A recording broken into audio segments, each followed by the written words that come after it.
Wake that up. LA's #1 hip-hop morning show is Nick Cannon Mornings on Power 106. All right, Nick Cannon Radio. It is time for a Cannon's Conversation, a very special one, an international conversation with an international superstar. Man, this brother does it all, from being a singer, actor, a TV host, an influencer, to now in his kitchen making it happen as well. The one and only, all the way from Korea, Kevin Wu. What's up, my brother? What's up, Nick? Man. Wow, I can't believe I just said that, dude. What an honor. Thank you for having me on your show. Man, the honor is all mine indeed. And, man, you have such a long list of accomplishments.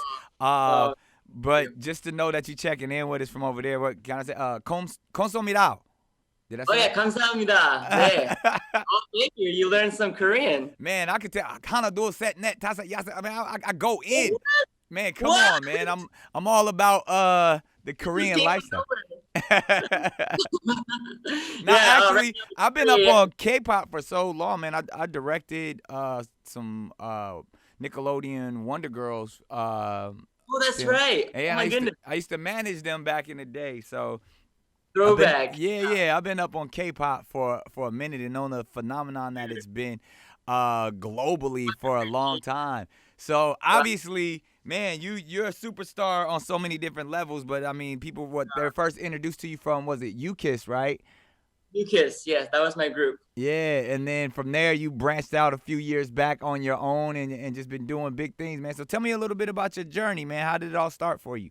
Yeah, I mean, I grew up in San Francisco, California, actually. Oh, wow, so you grew up out here. In the Bay Area. Yay area. Yay area. Yeah, and I moved to Korea when I was 15 to pursue my passion in singing. And yeah, I mean, I always grew up watching American TV, American music. Of course, you. Oh, thank you, man. I'm talking to you at this moment. This is a very surreal It's moment. all good. It's all good. It's an honor to talk to you, too. Oh, no. But yeah, I mean, growing up with American TV music, but also as a Korean American, I grew up listening to a lot of Korean music as well. So K-pop was a huge part of my life. And, you know, growing up listening to all different types of music, such as like Usher, Neo, and like in K-pop, there's Rain, there's BoA, there's TVXQ, Super Junior, so many different artists that I grew up listening to.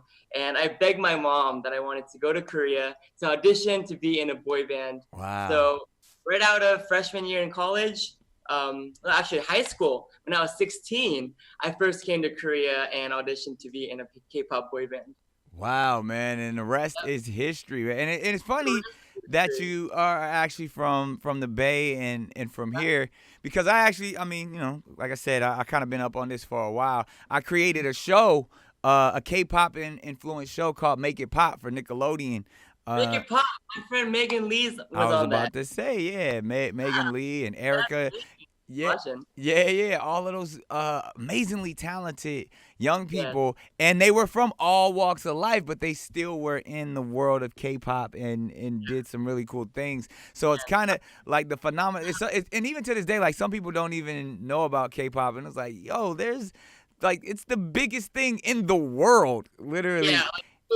Literally the biggest like fandom, biggest movement ever to be seen on like YouTube and social media. Yeah, and it's funny so much so that even in the midst of all that's going on here in the States, there was the All Lives Matter hashtag that was going on, and you know that term here is very divisive and all the racist posts. Yeah, and it has this thing where it's actually polarizing, but some kind of way that hashtag All Lives Matter was just swarmed and swamped with nothing but K-pop content, and I loved it. Like, did you hear about that? Yeah, of course. I'm up to all the latest K-pop news. That was incredible. I think whoever the mastermind is that did that was genius. That you kind of was like drove all the racists to understand and embrace K-pop. Embrace K-pop. Yeah, the whole world was just, had their eyes on K-pop. That's so awesome. So speaking of the whole speaking of the whole world, man, I have to say, being in Korea right now, you're kind of giving us some real new information about, obviously globally we're experiencing a pandemic, but some of the first places and hardest hit were in Korea. Man, what's it like over there right now? Are you guys still currently quarantined? Nope, no quarantine. Lockdown is still relevant, but not as strict as before. We were one of the hardest hit countries after China when it first spread out, but now we're one of the safest countries actually in the world. Yeah. So what are some of the precautions that you guys took to become, one of the safest after being one of the hardest hit? And then now, how is that new norm? What are some of the things that you guys are experiencing?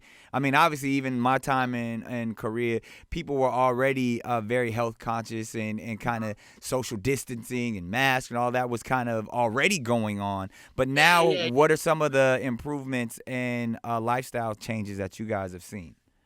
We can't have large gatherings still. We've always got to put on a mask wherever Yeah, we I go. see all like the Korean baseball games, like there's nobody in the stands. Nope. Yeah. Nope. No church gatherings, no sport events, nothing. But we could still go out to restaurants. We could still go out and do whatever we do in our daily lives. But it's just we gotta wash our hands, put our masks on. And Korea is such a unified country where if there's something going on or if there's a trend, we're all on it. We're all really quick with information. Right. With that 5G, Wi-Fi, internet connection. You guys got the 5G happening already.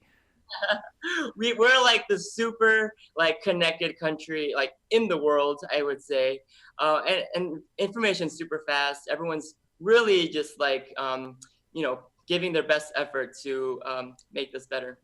Yeah, understood, man. And again, the only reason why we asked is because obviously you guys are steps ahead of America. So we were trying to make sure, whatever we feel like, maybe you can kind of almost give us some future intel of how we think we're supposed to function. But being someone who's, performed in front of, big crowds and stuff, how is it, not, experiencing life normally, but without, probably one of the aspects that you're used to when it comes to going to concerts. Yeah, absolutely. Being a part, having shows. Yeah, having shows, touring the world. But definitely it's a struggle for all of us, not even just Korea and K-pop, for you and for anyone who's in our industry. We're kind of finally finding the new norm for our careers now, which is all online these days.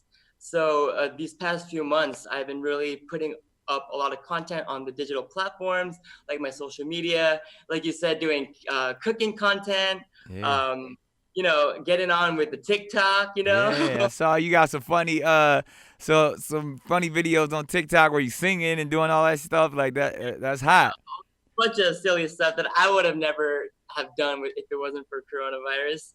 But I think, there's pros and cons, but I like to look at things on the brighter side, always stay positive, So with what's going on in the world, I think it gave us a better chance to interact and engage with our fans. Indeed. So let's talk Kevin's Kitchen for a minute. I mean, you're talking about your new experiences online. You've been going viral. What you're into cooking, and when did all of this come about? No. So cooking was always a thing that I just had a hobby of cooking when I'm at home. But I finally got to show my fans how I cook at home and trying new dishes, introducing Korean food to the world. And the response was great. There were fans that actually make the food real time with me while they're watching.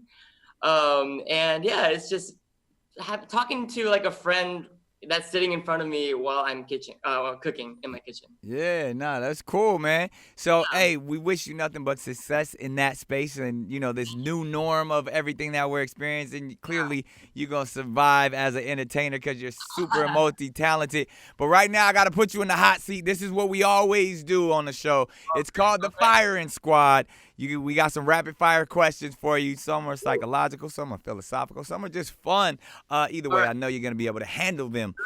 Throw them at me. All right, here we go. Start it off with a light one. It's a psychological question. They say there's only really truly two emotions. That is love and fear, and every other emotion stems from those two spaces.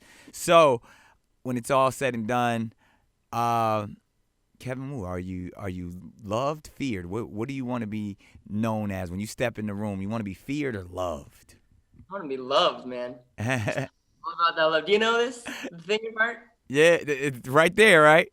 You're right here, man. You got nothing but love. I like that. So that like we moved off from that, and this is the new love sign. Like decades ago. You got to get on him with the finger hearts, bro. The finger hearts. Oh yeah, see, I'm all about it now. Something new. I learned finger hearts, baby. We in it. All right. Now speaking of fears, though, Kevin, what's your greatest fear? Bugs, man. I hate bugs. Really? Yeah, I would freak out rather than seeing a ghost or any super, so you would rather be at an exorcism than see a roach? I wouldn't want to see any of them, but actually, yeah, over an exorcism because I'm covered by the love of Christ. But I heard that. Testify. Yeah, bugs I would definitely stay away from, even in an exorcism. Bugs can be covered by Christ too, Kevin. Come on, man. We got some holy bugs. All right, so next question. We keep it light. Favorite movie of all time? Favorite movie of all time? Titanic. Oh, really? All right, cool. Best piece of advice you've ever received? Treat others the way you would want to be treated. Worst piece of advice you've ever received? You can sleep when you die. If you could create one, that is probably, you probably need to sleep. I get the point of it, but I can't sacrifice that. All right, if there was one law, universal laws in your country, laws in the world that you could change or create. No, if there's a law that you could create that everybody would have to follow, what would that law be? No citizenships. You could be a citizen of the world. I love that. Yeah. Why isn't that a thing? Yeah. Why do we need visas to go to countries? Yeah, we should just be able to, it's just as much as one person's country and world as it is anyone else's. Any homie or any bro or any sister we want. There it is. Well, see, that leads me to my next one. If there was one law you could get rid of, which law would that be? Getting rid of visas. This is an international player talking right here. Only people understand that have these international problems. I'm with you, my man. All right. I would have to say worst job you've ever had. Worst job ever? I never had a job outside. You never had a real? Oh, you're so lucky. Never had a real job, just straight out of high school. Right after high school, I went to Korea, so I've never worked at a mall. I've never worked at a sushi bar. Nothing. Just a superstar. All right, now speaking of superstardom, and obviously the fandom of K-pop is tremendous. So, has Kevin Wu ever fanned out over someone? What is your biggest fan out moment of a celebrity you met? Honest, bro, I'm fanning over you right now. Oh, stop it, man. No joke. Like, it's 3 a.m. I still think I'm dreaming. Like, I want someone to pinch me. Well, I'm glad I could be your fan out moment. Right now, this moment is my fan out moment. But I can't believe that I'm also your first K-pop artist to be on your show. That is pretty dope, man. Our first K-pop artist on Nick Cannon Radio. That's big. Indeed. Yeah. So, okay, all right. Since we're talking K-pop. Yeah. In your opinion, top 5, and it could be groups or solo acts or whatever, top 5 K-pop artists of all time. Of all time? Yeah. Oh, that's difficult. I thought you were going to say, like, right now. Or you can go right. Well, okay, however you want to do it. We're just going to say top 5 K-pop artists. Top 5 of Kevin Wu. Yeah, this is your opinion. All right. Number 1, Blackpink. Okay. I thought it was going to be somebody that I didn't know, but I'm up on that. You know Blackpink? Yeah. Oh, yeah, for sure. Blackpink. Number 2, BTS. Gotta love my brother. Of course. Can't hate on those are like now currently right now BTS is like the top 2. Yeah, I was saying that Blackpink and BTS are like the biggest, right? The biggest names in K-pop. Got it. Yeah. All right. Where we 3, going? I would say Rain. Okay. He's a solo artist. He's been around for almost 20 years. Yeah. Legendary. TVXQ. They were also one of the first, idol groups to go global. Kind of paved the way for all of us, future generation K-pop. And fifth, I would say BoA. Oh, see, I'm not up on BoA. Yeah. Okay. So the first two were like, the hot groups right now, and then the three were the legendary OGs. K-pop. OGs. Yeah. I wish I could expound and have more substance on this topic, but I'm not knowing. You're the expert, and so we go definitely leave it right there. And in this situation, I'll give you a couple more. If you're on an island, and you only can take 3 things with you, what are those 3 items that you're taking, Kev? Can I take my mom? Of course. Yeah, you can take whoever you want. Okay, I'm taking my mom for All sure. Right. And I would take a mirror. All right, that's a different one. You little vanity on the island. I ain't mad at you. If I'm gonna grow old and die on an island, I want to see how I look like before I die. Why do you gotta die on the island, Kevin? Why you gotta take it so? How else? How else would you survive on an island by yourself? Or maybe you take a boat so you can leave the island whenever you want to. It's your reality. It's up to you. All right, last one. I would take Spotify with me. There it is, so you can keep them hits going. I love it right there. Now, okay, I always like to say this. In that same vein, if there's one album that you could listen to for the rest of your life, only one, what is that album?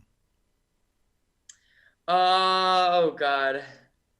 Please help. That's the most difficult question I've heard. Yeah. How can I choose just one album? I'll have to take Usher's Confessions album. Oh, yeah. Come on now. That's a great one. That's probably one of the best ones that I've heard when I asked that question. That is a classic album right there. Oh, man. That is classic. All day. Now, so, that's like one of the best albums to bring. Yeah, indeed. Now we're talking legacy. Obviously, you've done so much. We always in the firing squad this way. When it's all said and done, what's the one word that's gonna best describe Kevin Wu? I would say optimism. Ooh. Yeah. Optimism right there. Like I mentioned before, I'm a very positive, optimistic guy. Whatever situation is thrown at me, I love to look at things on a brighter note. And, with all this negativity and, struggles that we're going through in our lives, I just want to continue to spread love, the K-pop love all over the world. And that's just my purpose in life. Yeah, there it is. Is this how I'm doing it right? The heart, the finger hearts? Yeah. Whether it's through music, through fashion, through cooking, it could be anything. Just, I've been in this industry for so long, and actually I can't compare to you because you've been in the industry for way longer. But the longer we're in this industry, it's harder to connect with fans because the fans are just getting younger and younger. Right. I just want to, spread a good message to them, and not only I don't want them to look up just for my music. I want them to look up to me for who I am and what I stand for, and me as a human being. There it is, ladies and gentlemen. This has been a up close and personal international conversation with the optimistic and super talented Kevin Wu. Thanks for your time, my brother.